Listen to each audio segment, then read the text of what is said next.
Hi hello I'm doctor Niloufer అండి. నేను యూట్యూబ్లో హెల్త్ గురించి, లైఫ్ స్టైల్ గురించి అండ్ మోటివేషన్ గురించి చాలా వీడియోస్ చేశాను. ఇంతకుముందు మీరు నా వీడియోస్ చూడకపోతే వెంటనే చూడండి అండ్ లైక్ చేసి ఖచ్చితంగా సబ్స్క్రైబ్ చేసుకోండి.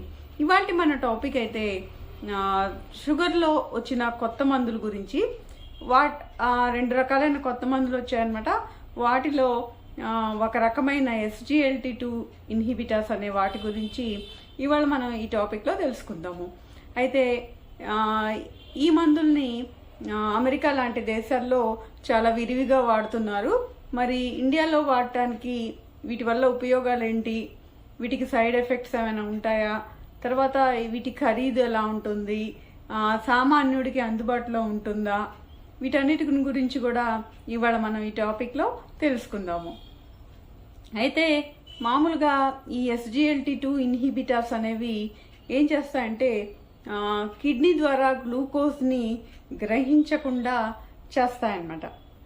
మామూలుగా కిడ్నీలు ఏం చేస్తాయంటే వాటి ద్వారా గ్లూకోజు ఫిల్టర్ అయ్యేటప్పుడు వాటి ప్రాక్సిమల్ సెగ్మెంట్లో ఉండే SGLT2 అనే ఒక ట్రాన్స్పోర్టర్స్ ద్వారా ఈ గ్లూకోజ్ని 180 మిల్లీగ్రాముల వరకు వెనక్కి బ్లడ్లోకి పంపిస్తాయన్నమాట.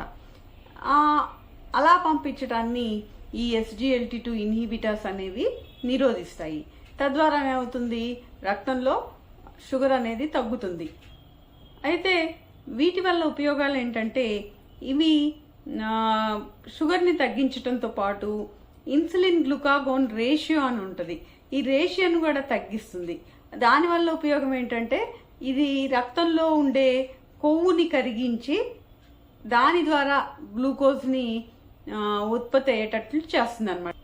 సో మన శరీరంలో నిల్వ ఉండే కొవ్వుని కరిగించడానికి ఉపయోగపడుతుంది, అదొక ఉపయోగం.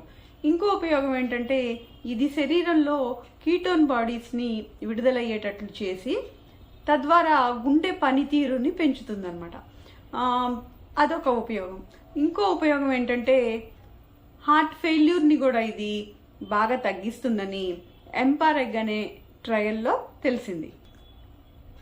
కిడ్నీస్ దగ్గరికి వస్తే కిడ్నీకి ఏం మంచి జరుగుతుందంటే ఈ మందు వల్ల ఈ కిడ్నీస్ సోడియంని తక్కువ గ్రహించేటట్లు చేస్తుంది ఈ మందు. తద్వారా కొన్ని జీవక్రియల ద్వారా అలా చేసి కిడ్నీస్ని కూడా కాపాడుతుంది. మరి ఇది కాకుండా కొన్ని జీవక్రియల ద్వారా ఇది ఏం చేస్తుందంటే అవయవాల చుట్టూ ఉండే కొవ్వును కూడా కరిగిస్తుంది. తర్వాత రక్తంలో చెడు కొలెస్ట్రాల్ని తగ్గిస్తుంది, బరువు తగ్గడానికి ఉపయోగపడుతుంది. యూరిన్లో ఆల్బుమిన్ పోవటం అనేది తగ్గుతుంది. తర్వాత యూరిక్ యాసిడ్ అనేది కూడా రక్తంలో తగ్గుతుంది ఈ మందు వాడినప్పుడు. క్యాన్వాస్ అనే ట్రయల్ ద్వారా, తర్వాత ఎంపారెగ్ అనే ట్రయల్ ద్వారా దీని గురించి ఏం తెలిసిందంటే EGFR అనేది 45 నుంచి 60 ml/min కనుక దానికంటే ఎక్కువ ఉన్నోళ్ళకి ఈ మందు వాడొచ్చు అని చెప్పి ఈ ట్రయల్స్లో తెలిసింది. అయితే ఇది షుగర్ లెవెల్స్ని రక్తంలో తగ్గించడంతో పాటు ఇన్సులిన్ అవసరాన్ని కూడా తగ్గిస్తుంది. HbA1c తగ్గుతుంది దీనివల్ల. ఇది ఇతర షుగర్ మందులతో కూడా కలిపి వాడవచ్చు. ఇది వాడిన కొత్తలో బరువు కూడా తగ్గుతారు. దీనివల్ల రక్తపోటు కూడా తగ్గే అవకాశం ఉంది. మరి ఇది ఇతర మందులతో వాడినప్పుడు కొన్ని బరువు పెంచే షుగర్ మాత్రలు ఉంటాయన్నమాట. వాటితో కలిపి వాడినప్పుడు ఈ బరువు అనేది బ్యాలెన్స్ అవటానికి కూడా అవకాశం ఉంటుంది. ఇన్సులిన్ వాడే వాళ్ళలో ఏంటంటే ఇది ఇన్సులిన్ అవసరాన్ని ఒక 10 నుంచి 20% తగ్గిస్తుంది. దీని ఖరీదు ఎలా ఉంటుంది అనేది చూద్దాము. ఇది జనరల్గా ఏంటంటే మిగిలిన డయాబెటీస్ పాత మందులతో కంపేర్ చేసుకుంటే కొంచెం ఖరీదుగా ఉంటుంది. కానీ దీనిలో చాలా ఉపయోగాలు ఉన్నాయి కాబట్టి కొంతమందికి చాలా ఉపయోగపడుతుంది. కొన్ని రకాలైన హార్ట్ ప్రాబ్లమ్స్, హార్ట్ ఫెయిల్యూర్స్ ఉన్న వాళ్ళకి, ఇలాంటి వాళ్ళకి వాడటానికి, తర్వాత షుగర్ అసలు మందులతో సరిగ్గా కంట్రోల్ అవ్వని వాళ్ళకి, ఇన్సులిన్ పెట్టినా కూడా కంట్రోల్ అవ్వని వాళ్ళకి కూడా కొంతవరకు చాలా ఉపయోగపడుతుంది. అందుకని ఇది కొంతమందికి మరీ రేట్ ఎక్కువగా ఉండకపోయినా ఖరీదు కొంతవరకు కంపేర్ చేసుకుంటే ఇండియా లాంటి పేద దేశాల్లో చాలా మందికి అందుబాటులో ఉండకపోవచ్చు. కానీ దీని ఉపయోగాలు అనేవి ఎక్కువగా ఉంటాయి కాబట్టి అవసరమైతే ఇది తప్పకుండా వాడటానికి ప్రయత్నించాలన్నమాట. అవసరాన్ని డాక్టర్లు డిసైడ్ చేస్తారు, వాళ్ళకి అవసరం ఉందా లేదా, ఇది వాడాలా లేదా అనేది. దాన్ని బట్టి వాళ్ళు వాడుకోవచ్చు.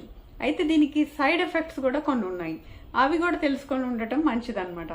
దీనికి సైడ్ ఎఫెక్ట్స్ ఏంటంటే మామూలుగా దీనివల్ల ఫంగల్ ఇన్ఫెక్షన్స్ అనేవి వస్తూ ఉంటాయి.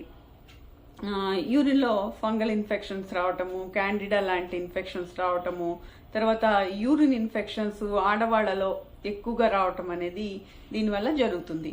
మరి దీనివల్ల ఏమవుతుందంటే ఒక్కొక్కసారి రక్తంలో ఈ నీరు అనేది ఎక్కువగా యూరిన్ ద్వారా పోయి దానివల్ల బీపీ డౌన్ అవటము, కళ్ళు తిరగటము లాంటి సమస్యలు కూడా రావచ్చు. అయితే దీన్ని నీరుడు బిళ్ళలతో పాటు కలిపి వాడకూడదు అనమాట. అలా వాడినప్పుడు ఇంకా ఎక్కువగా నీరు బయటికి పోయి బీపీ డౌన్ అవడానికి అవకాశం ఎక్కువ ఉంటుంది. కాబట్టి చూసుకొని వాడాలి. అంతేకాకుండా ఇన్సులిన్తో లేకపోతే సల్ఫోనిల్ యూరియా మందులతో వాడినప్పుడు కూడా దీనివల్ల షుగర్ డౌన్ అయ్యే అవకాశం ఎక్కువగా ఉంటుంది. సో అందుకని డాక్టర్ సలహా లేకుండా ఎలా పడితే అలాగా వాడకూడదు. రేర్గా ఏంటంటే కీటోఎసిడోసిస్ అనే ఒక ప్రమాదకరమైన పరిస్థితి కూడా కొంతమందిలో రావచ్చు. అలా ఎవరికి వస్తుందంటే అస్సలు ఇన్సులిన్ తయారవ్వని వాళ్ళకి, అంటే టైప్ 1 డయాబెటీస్ పేషెంట్స్ ఉంటారు కదా వాళ్ళకి, తర్వాత పూర్తిగా ఇన్సులిన్ మీదే డిపెండ్ అయ్యి ఉండే వాళ్ళకి మాత్రం ఇది వాడినప్పుడు ఏమవుతుందంటే కీటోఎసిడోసిస్ అనే ఇది ప్రమాదకరమైన పరిస్థితి రావడానికి అవకాశం ఉంటుంది. ఇన్సులిన్ తక్కువగా తయారయ్యే వాళ్ళలో కూడా ఇలాంటి పరిస్థితి రావచ్చు. లివర్ పనిచేయని వాళ్ళకి, గర్భిణీ స్త్రీలకి, బిడ్డలకు పాలిచ్చే తల్లులకి, తర్వాత ఇన్సులిన్ తయారవని వాళ్ళకి ఇది వాడకూడదు. అయితే ఇది వాడేటప్పుడు ఏంటంటే ఇది పెద్దవాళ్లలో కూడా వాడకూడదు, పెద్ద వయసు ఉన్న వాళ్ళలో కూడా వాడకూడదు. అయితే ఇది వాడేటప్పుడు ఏంటంటే నీళ్లు బాగా తాగటము, ఈ జెనైటల్ హైజీన్ అనేది మెయింటైన్ చేయటము చేయాలన్నమాట. ఈ విధంగా ఈ మందుని వాడటానికి అవకాశం ఉంటుంది. ఏది ఏమైనా ఎవరు పడితే వాళ్ళు సెల్ఫ్ ట్రీట్మెంట్ తీసుకోకుండా డాక్టర్ సలహా ప్రకారము వాళ్ళకున్న కండిషన్ని బట్టి చూసి డాక్టర్స్ ప్రిస్క్రైబ్ చేస్తేనే ఇలాంటి మందులు వాడాలన్నమాట.